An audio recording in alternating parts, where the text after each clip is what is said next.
حضرات یہ دل میں آپ رکھیے یقیناً. تو اس کے بعد سرکار سے عرض کی, سرکار تشریف لے گئے اندر, تمام چیزوں کو صاف کیا.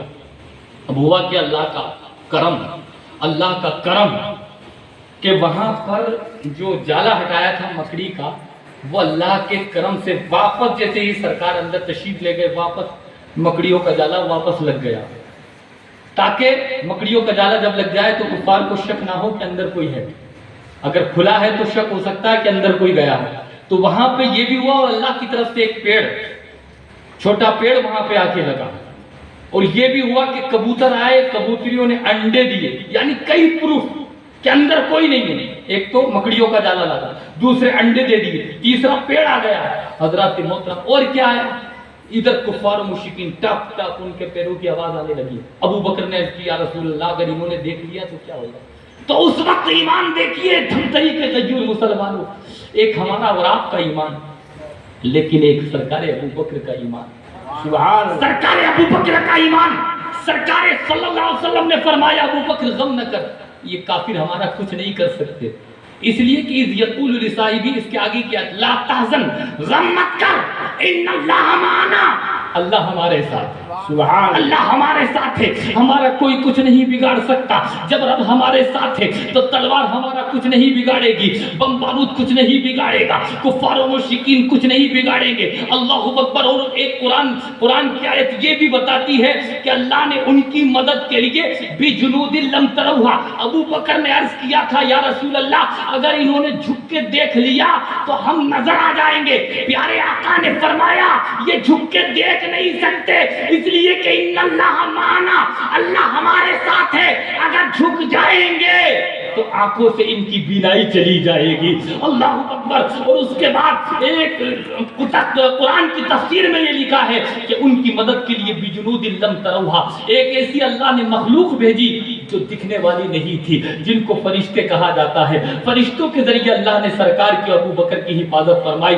جس فرشتوں سے بدر میں حفاظت کی تھی, جن فرشتوں نے حنین میں حفاظت کی تھی, جن فرشتوں نے اور جنگوں میں حفاظت کی تھی, ان فرشتوں کے ذریعے اللہ نے اپنے رسول کی اور سرکار ابو بکر کی یہاں پہ کہا غم مت کرو, اللہ ہمارے ساتھ ہے. حضرات محترم, وہ کرتے کرتے حضرات کافر گھوم رہے ہیں, اور جتنے بھی کپڑے تھے سب سوراخوں میں رکھ دیے. سوراخوں میں رکھنے کے بعد حضرات محترم ایک سوراخ باقی رہ گیا تھا, تو پیر لگا دیا تھا. آپ نے سنا ہے سرکار ابو بکر نے پیر لگا دیا. اب پیر جب لگایا, ابو بکر و سرکار کتنے وقت اس میں رہے, ایک دن, دو دن, تیسرا دن آ گیا. حضرات محترم تیسرے دن بھی سرکار ابو بکر اور سرکار صلی اللہ علیہ وسلم وہاں پہ موجود ہے. حضرات محترم پیر لگا دیا. پیر جب لگایا تو آپ نے سنا ہوگا کہ ایک کالا سانپ ڈائریکٹ کاٹا نہیں, تیتھ نہیں لگائے, دانت نہیں لگائے, بلکہ کالا سانپ پیر مبارک میں اپنی زبان کو لگا رہا ہے, تاکہ ابو بکر سمجھ جائیں, ابو بکر مصطفیٰ کے دیدار کی عاشق تم ہی نہیں ہو, میں بھی ہوں, اور اپنا پیر ہٹا لیں. کاٹا نہیں, تکلیف دینا ان کا اس کا کارن نہیں تھا کہ میں تکلیف دوں ابو بکر کو, بلکہ زبان لگا رہا ہے. اب سمجھ گئے تھے ابو بکر کیڑا ہے, چاہتے تو ہٹا لیتے, لیکن اور جم کے پیر لگا لیا تاکہ میرے آقا کو تکلیف نہ پہنچا دے. جم کے پیر لگایا تو پھر واپس زبان کو لگا رہا ہے. ابو بکر ہٹا لو دیدار مصطفیٰ کہ تم ہی مشتاق نہیں ہو, ہم بھی مشتاق ہیں, ہٹا لو. نہیں ہٹایا, جم کے لگا لیا. اس کے بعد تیتھ لگائے کالے سانپ نے, دانت لگا. جب دانت گاڑے اندر اور جب درد ہوا آنکھوں سے آنسو نکلے تو چہرے مصطفیٰ پہ گرے.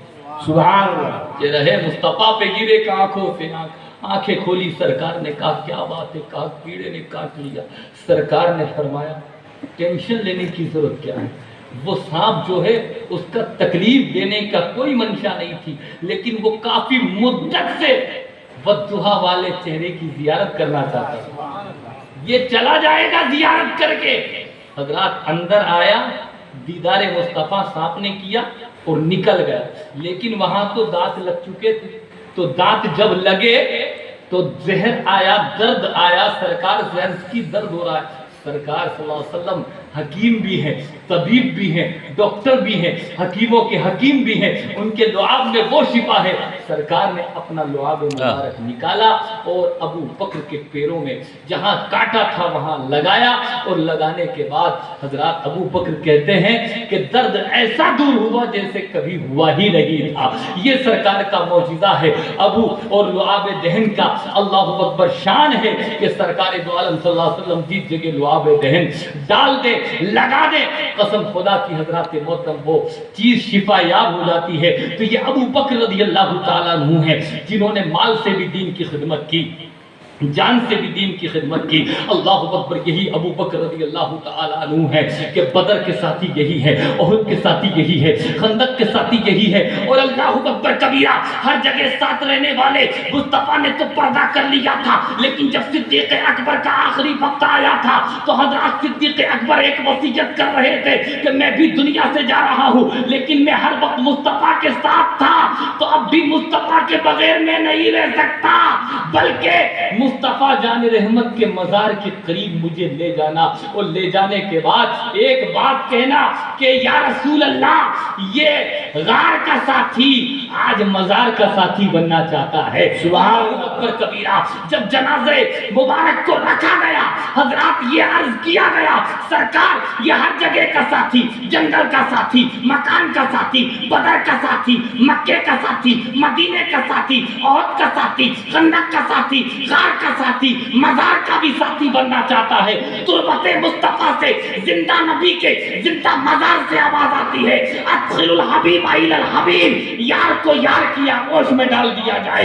سرکار کا روزہ کھلا اور سرکار دو عالم صلی اللہ علیہ وسلم کے قرب میں قسم خدا کی حضرات سرکار ابو بکر کو دفن کر دیا گیا۔ پتہ یہ چلا کہ جو مصطفیٰ کی محبت میں اپنی جان کا نذرانہ پیش کرتا ہے، مصطفیٰ کی محبت میں اپنا سب کچھ پیش کرتا ہے، تو قسم خدا کی اس کو جگہ جو ملتی ہے وہ عام قبرستان میں نہیں ملتی ہے، بلکہ وہ جب زندہ رہتا ہے تب بھی مصطفیٰ کے دامن سے وابستہ رہتا ہے، اور جب دنیا سے چلا جاتا ہے تب بھی وہ مصطفیٰ سے دور نہیں ہوتا ہے۔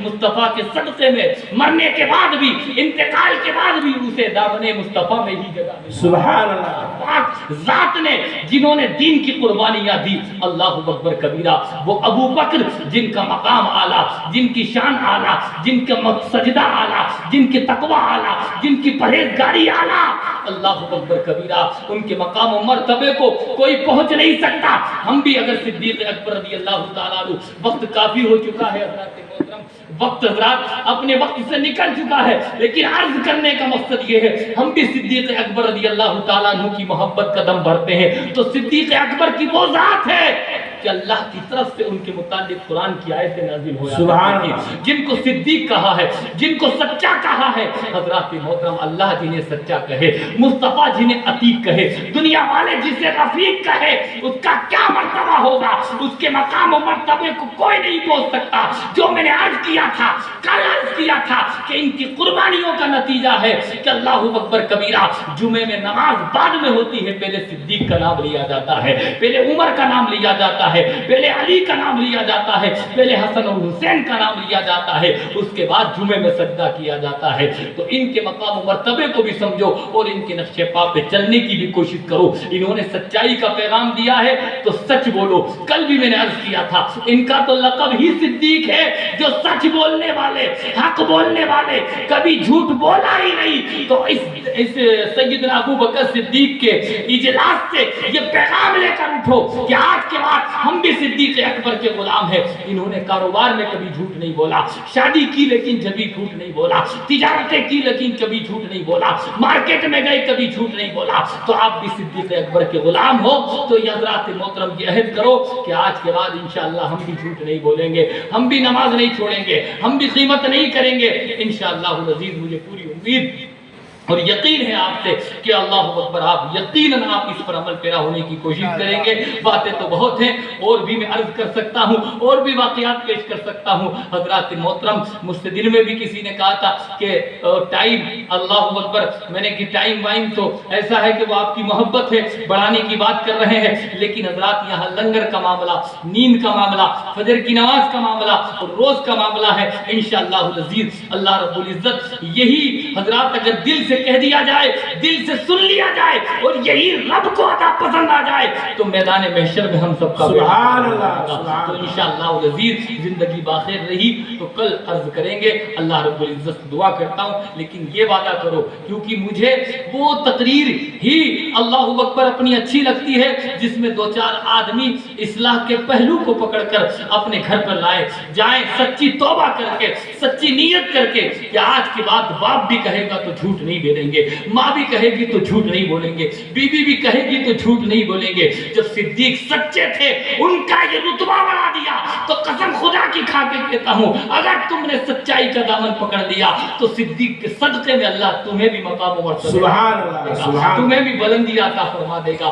آج روتے ہو بیمار ہیں، آج روتے ہو کاروبار نہیں ہے، آج روتے ہو اولاد بھاگ گئی، آج روتے ہو اولاد بگڑ گئی، نہیں، سچ کا دامن پکڑیے، نماز کا دامن پکڑیے، ابو بکر کا دامن پکڑیے۔ جس طریقے سے انہوں نے زندگیاں گزاری ہے، آج سے آپ ایک سال اگلے محرم تک آپ پلان کیجئے۔ حضرات ویسے تو سچ بولنا پوری زندگی ہے، لیکن آپ کچھ دن یہ کام کر کے دیکھیے کہ دیکھتا ہوں کہ سچ بولتا ہوں کیا ملتا ہے۔